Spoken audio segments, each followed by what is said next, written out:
Chers auditeurs, j'espère que vous allez bien en cette veille de Noël. Nous arrivons au terme de cette épopée. Installez-vous confortablement, servez-vous un petit chocolat chaud et laissez-vous transporter dans le dénouement de cette aventure. Chers amis, en route pour ce 24e et dernier épisode du retour de l'opération Papillon.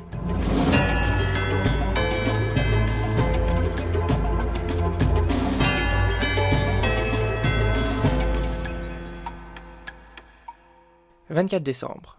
La base aérienne 705 se trouve à environ 50 km au sud de Montgarlac.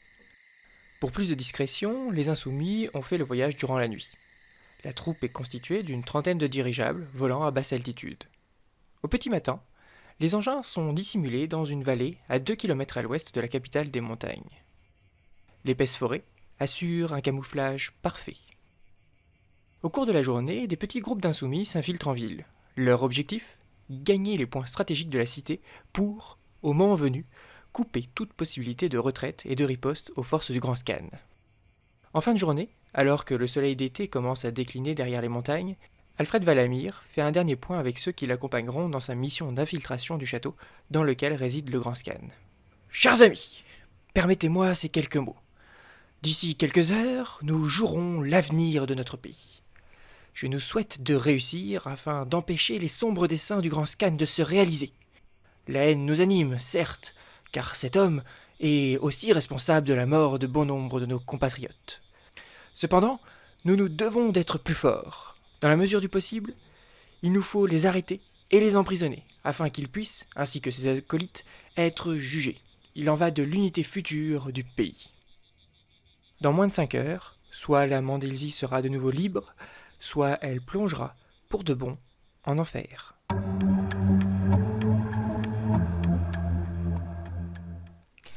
20 heures.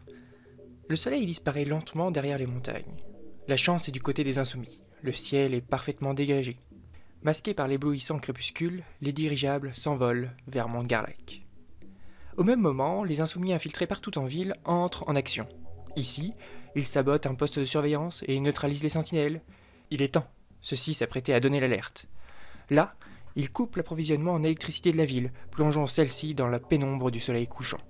Ailleurs encore, ils prennent le contrôle des communications des troupes montgarléennes, interceptant ainsi la transmission d'ordre entre les différentes bases.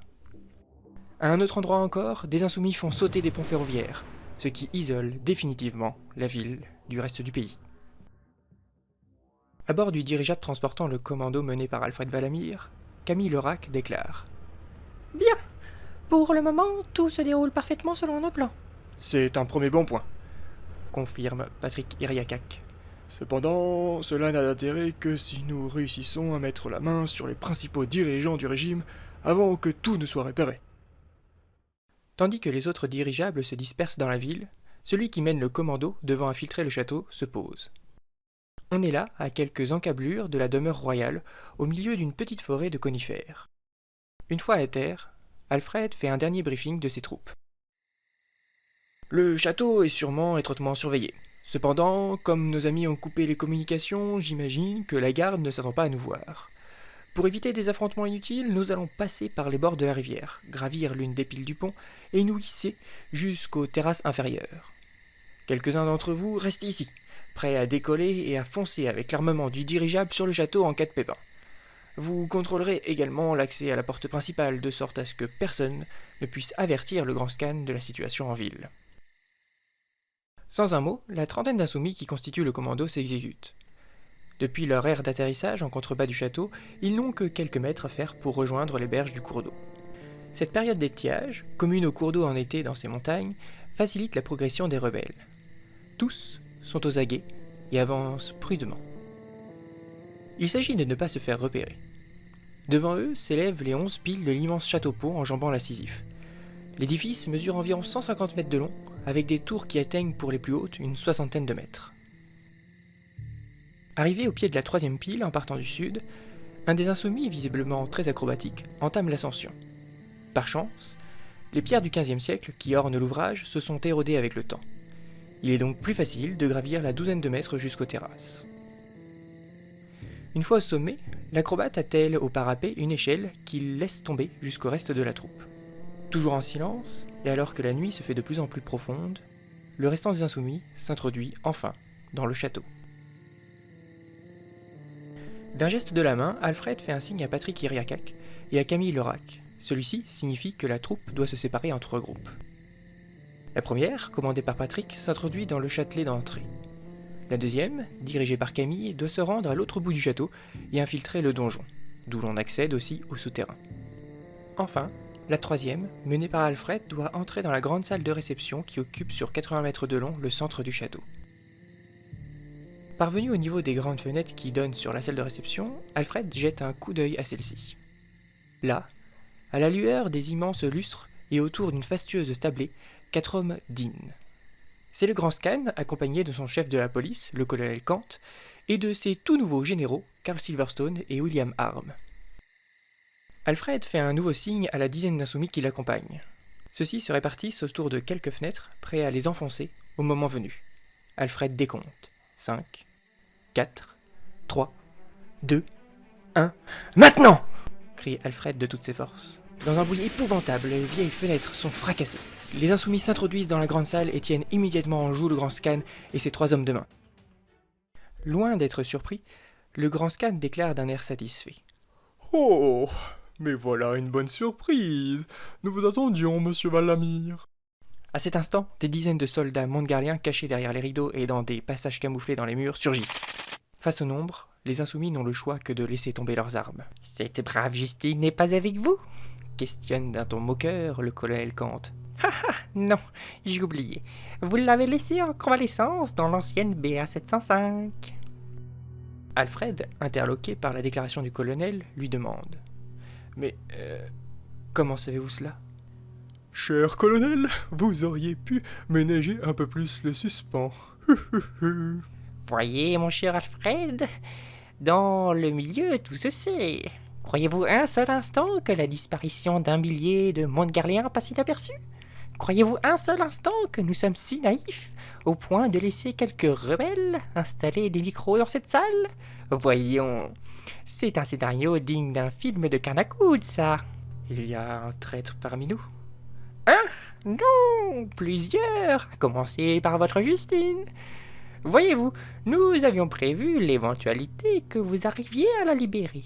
Aussi, nous lui avons fait ingérer, contre son gré bien sûr, une petite puce GPS, afin que nous puissions la suivre à la trace.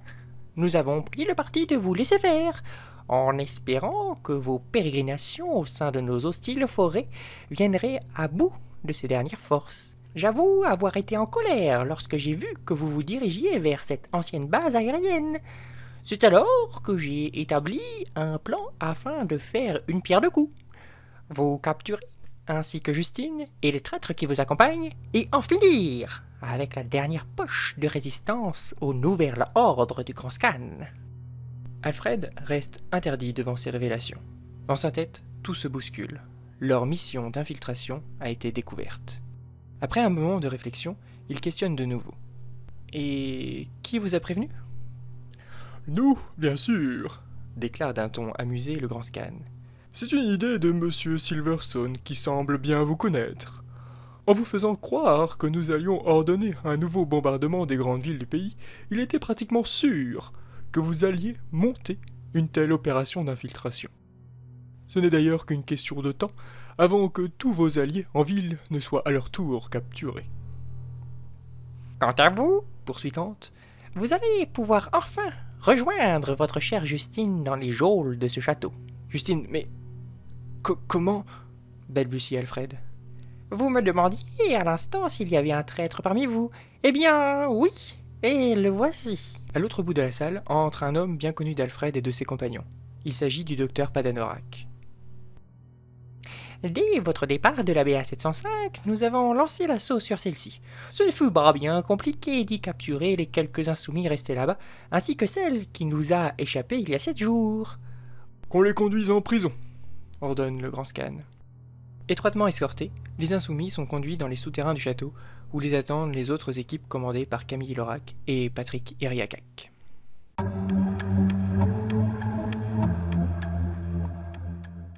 Les oubliettes du château de Montgarlac sont creusées à même la montagne.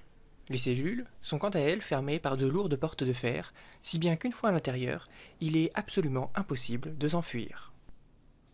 Le colonel Kant, qui veille à ce que tous les insoumis soient bien enfermés, pousse Alfred Valamir et Camille Leurac dans une cellule.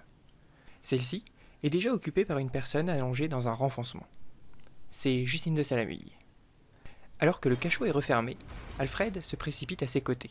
Profondément affaiblie, celle-ci semble néanmoins en meilleure forme que quelques jours auparavant. À l'autre bout de la cellule, Camille Leurac s'effondre au pied d'un mur.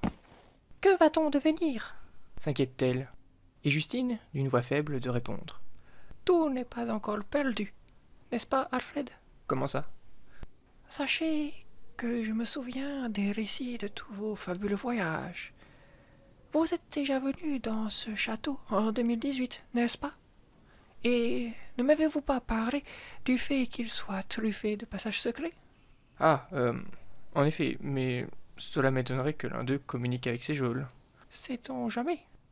Rassemblant leurs forces, Camille, Justine et Alfred se mettent à tâter les parois de leur cellule à la recherche d'un quelconque mécanisme qui permettrait de déclencher un éventuel passage secret. Après environ 3 quarts d'heure de recherche, et devant l'absence de résultats, le désespoir grandit. « Visiblement, notre bonne étoile n'est pas de notre côté, » observe Camille, démoralisée. Cette dernière se laisse tomber près de la porte. En s'asseyant, elle enfonce un galet hexagonal dans le sol. Quelques instants après, dans un bruit sourd, un pan de roche bascule dans la paroi de la cellule. « Parfois, il suffit de demander pour que le ciel nous aide, » constate Justine.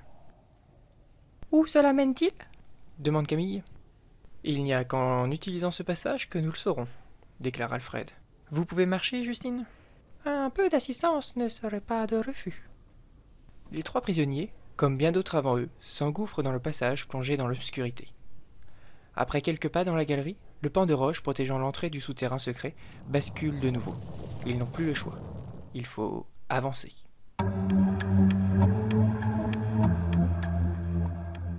Dans une obscurité presque totale, les 3 comparses avancent prudemment. Ici, ils gravissent des marches. Ailleurs, ils en descendent d'autres. À tâtons, ils progressent lentement. Sans pouvoir dire depuis combien de temps ils s'enfoncent dans ce dédale de galeries, ils arrivent enfin dans une salle plus spacieuse. Une faible lueur venant d'une paroi l'éclaire. Exténuée par cette marche, Justine s'assoit par terre. Pendant ce temps, Camille Leurac s'approche du petit trou d'où provient la lumière. Il s'agit en réalité de la serrure d'une porte qui donne sur l'intérieur du château et plus particulièrement sur une immense bibliothèque. En son centre, on y trouve un bureau auquel est assis un homme. « Venez voir » chuchote Camille. Alfred et Justine se lèvent et jettent l'un après l'autre un regard au travers de l'ouverture.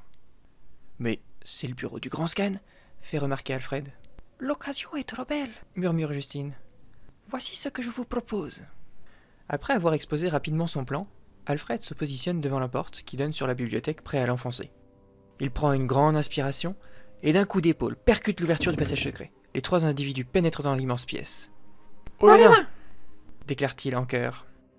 De dos, le grand scan n'a pas le temps d'analyser la situation et le coup de bluff tenté par les 3 comparses.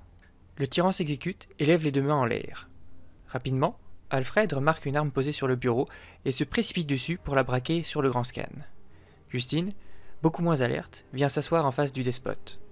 Pendant ce temps, Camille prend soin de verrouiller toutes les ouvertures de la bibliothèque. « Je crois que nous allons être tranquilles quelques instants, » constate Justine. « Ce que vous faites est complètement insensé. » Tente de se défendre le grand scan. « Peut-être, mais nous aurions tort de ne rien tenter, n'est-ce pas ?» Vos alliés ont tous été arrêtés. Vous n'avez aucune chance de sortir d'ici vivant. Tous ? Interroge Valamir. Cela m'étonnerait fort, car, voyez-vous, nous aussi nous avons plus d'un tour dans notre sac. Voyons, selon votre horloge, il est 23h30. D'ici une quinzaine de minutes, une centaine de dirigeables modernes, cette fois, seront sur Montgarlac. Comment ? Voyez-vous, dans le plus grand des secrets, nous avions, avec Justine, prévu une sorte d'opération de secours. Les survivants fémoïtes ont eux aussi rassemblé leurs forces et volent actuellement sur la ville dans l'objectif de détruire définitivement la base aérienne de Montgarlac et d'empêcher votre bombardement. Car j'imagine qu'il y avait une part de vérité là-dedans. Le grand scan concède. En effet, mais pas d'une manière aussi radicale que nous vous l'avons fait croire. Et il nous faut faire un nouvel exemple, voyez-vous, car partout en Mandelsie, la population se soulève. Votre mission d'évasion a redonné espoir à beaucoup d'entre eux, et nous sommes malheureusement en train de perdre le contrôle de certains territoires. Alfred, donnez-moi le magnétophone posé sur l'étagère là-bas. Mon cher Kelo de Dordogne, je vous somme d'enregistrer sur cette bande un message demandant à vos troupes de se retirer et annonçant votre reddition. Mais... proteste le grand scan. Exécutez-vous, sinon je n'aurai aucune hésitation à vous loger une balle entre les deux yeux. Comprenant qu'il n'a pas le choix, le grand scan s'exécute. À l'instant précis où il termine d'enregistrer son message, quelqu'un tente d'ouvrir la porte de la bibliothèque. Grand scan, est-ce que tout va bien? Crie de l'extérieur le colonel Kant. J'ai un message de la plus haute importance pour vous. Au secours! Crie le grand scan. Tout s'enchaîne alors très vite. Justine tire une balle dans la jambe droite du grand scan, le mettant hors d'état de nuire. À l'entrée de la pièce, le colonel Kant appelle à l'aide et en quelques secondes défonce la porte. Pendant ce temps, Camille, qui a emporté l'enregistrement du grand scan, sort par une porte donnant sur les terrasses. Sa mission, faire parvenir l'enregistrement du grand scan jusqu'à un endroit où elle pourrait le faire diffuser. Restés dans la grande bibliothèque, Justine et Alfred font face au colonel Kant et à quelques soldats. Rendez-vous! Ordonne le colonel Kant. Pour toute réponse, Justine braque son pistolet sur le grand scan. C'est plutôt vous qui allez faire sortir ces hommes si vous ne voulez pas que je lui fasse sauter la cervelle. Comprenant que la jeune femme n'hésiterait pas, le colonel Kant commande à ses soldats de se retirer.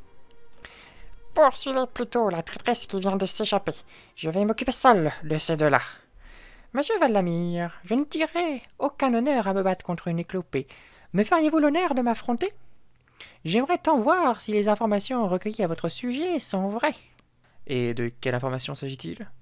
Oh, on m'a rapporté que, tout comme Madame de Salmy, vous feriez partie de l'ordre Jaloumaille. Ma foi, vous avez des informateurs de qualité. S'ensuit un affrontement à main nue entre les deux hommes. Tandis qu'elle tient toujours le grand scan en joue, Justine les observe et ne peut s'empêcher de penser à la situation de l'année passée, où c'est elle qui avait affronté seule les soldats de Carl Silverstone lors de la première opération Papillon. Valamir et Kant se donnent coup sur coup, chacun parant ou évitant les attaques trop dangereuses de son adversaire. Soudain, Alfred propulse le colonel Kant contre un mur proche de la cheminée. Kant, dans un élan de lucidité, saisit le tissonnier posé dans le foyer. Il s'élance alors sur Alfred pour lui asséner un coup avec la barre métallique encore brûlante. Valamir, plus rapide, part le coup et empoigne son ennemi par l'épaule exécutant un magistral Ippon-sonneillé. En bon Jalkiro, Alfred maîtrise toute une panoplie d'arts martiaux, dont le judo. Kant est jeté à terre. Surpris par la chute, il met quelques secondes à reprendre ses esprits. Quand c'est le cas, Alfred le tient en respect avec le tissonnier. « Je crois, cher colonel, vous avoir démontré la supériorité des arts Jaloumaille, déclare finalement Alfred. Au même instant, des coups de canon se font entendre à l'extérieur. Bientôt, des dizaines de dirigeables Femwit avancent dans le ciel de Montgarlac. Aidés au sol par les insoumis ayant échappé aux troupes du Grand Scan et par les différentes opérations de sabotage menées plus tôt, ils prennent rapidement le dessus. Dépassés, les troupes montgarliennes se rendent. En nous laissant mener notre opération que vous pensiez pouvoir le contrôler, vous nous avez offert la victoire, colonel, constate Justine. Pour vous, il ne reste plus qu'une issue, la case prison. Ça, c'est ce que vous croyez, Madame de Salamy. Préférant sans doute la mort à une vie derrière les barreaux, le colonel se lève et se dirige vers une des fenêtres ouvertes de la bibliothèque. De là, sans une once d'hésitation, il saute dans le vide. Alfred se précipite dans l'ouverture et découvre, une quinzaine de mètres plus bas, le corps inanimé du colonel Kant.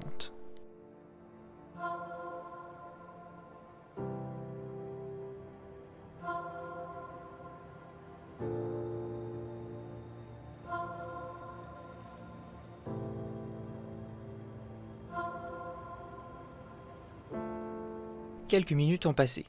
Des troupes fémrites sont débarquées à proximité du château. En l'absence de chef, les troupes montgarliennes se rendent immédiatement. Dans la bibliothèque, des menottes sont passées aux mains du grand scan. Alors que l'ex-tyran est emmené par des soldats fémouites, Isenoch de Salamille entre dans la pièce. Alfred, Justine, écoutez donc. L'impératrice sort de sa poche un petit poste radio qu'elle allume. Ici Radio Océania, nous interrompons nos programmes car le grand scan souhaite, en cette veille de Noël, vous parler. Mandelsien, Mandelsienne, vous n'aurez pas à poursuivre votre lutte, car je suis contraint d'abdiquer. L'armée montgarléenne est dissoute. La Mandelsie est de nouveau libre grâce à une poignée d'insoumis montgarléens et taillois, menés, entre autres, par Justine de Salamy et Alfred Valamy. À l'écoute de ce message, enregistré quelques minutes plus tôt, Alfred affiche un visage satisfait. Voilà qui clôture cette aventure. Qu'allez-vous faire de Kirlo, Izanok? Oh, je lui trouverai bien une petite place dans l'un des cachots de la Fémicie. Mais votre île n'a-t-elle pas été détruite? Vous me surprenez, Alfred. Vous n'êtes pas sans savoir que l'essentiel de nos cités sont souterraines. Aussi, nous n'avons souffert que de menus dommages en surface. Allez, je vous laisse, j'ai fort à faire. Alors qu'Izanok sort de la grande bibliothèque, Alfred et Justine se rendent sur la terrasse. Là, sous la nuit profonde, exténué par tous ces événements, il s'assoit. Au loin, il devine les minces faisceaux lumineux des dirigeables fémoïtes qui dansent dans le ciel. Qu'allez-vous faire maintenant, Justine? Cette dernière se rapproche d'Alfred, lui prend le bras et pose sa tête sur son épaule. Pour l'heure, profitez de l'instant présent à vos côtés et de notre liberté retrouvée.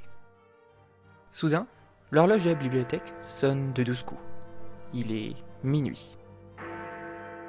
Eh bien, malgré les circonstances, je vous souhaite un joyeux Noël, Justine.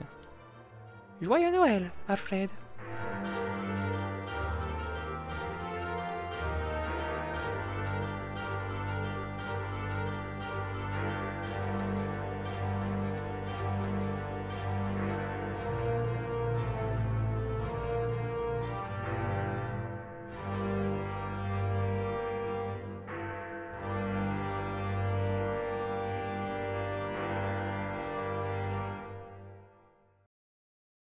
Chers auditeurs, ce petit mot de fin en fait quand même pour vous remercier d'avoir suivi cette aventure qui se déroule depuis le 1er décembre. Hein. C'était un petit défi pour moi, pour ma part, de raconter une histoire au jour le jour du 1er au 24 décembre en inventant un peu le scénario à chaque jour l'un après l'autre sans savoir véritablement où aller et comment allait se terminer cette histoire. C'est chose faite, c'était un bon défi. On a une histoire qui se déroule sur à peu près 2 heures, 2 heures et demie je pense. Donc ça c'est cool et ça fait quelque chose d'assez conséquent. Je remercie du coup tous ceux et celles qui sont arrivés jusque là, qui ont suivi ces 24 épisodes ou même ceux qui en ont suivi qu'une partie. Si vous êtes arrivés aussi à la fin de ce long épisode 24, eh bien je vous en remercie d'autant plus. C'est celui qui m'a demandé le plus de temps d'écriture et qui m'a semblé aussi le plus intéressant à écrire avec tout un tas de scènes différentes à essayer d'imaginer. Donc j'espère que ça vous aura plu. On se retrouve l'année prochaine, pour le coup, certainement pour une 3e Valamir Stories, voire une 4e, sur des formats forcément différents, puisque je ne réitère rarement 2 fois la même chose. Donc, wait and see, comme on dit. Je vous souhaite de bonnes fêtes et rendez-vous en 2022 pour de nouvelles aventures en Mandelsie.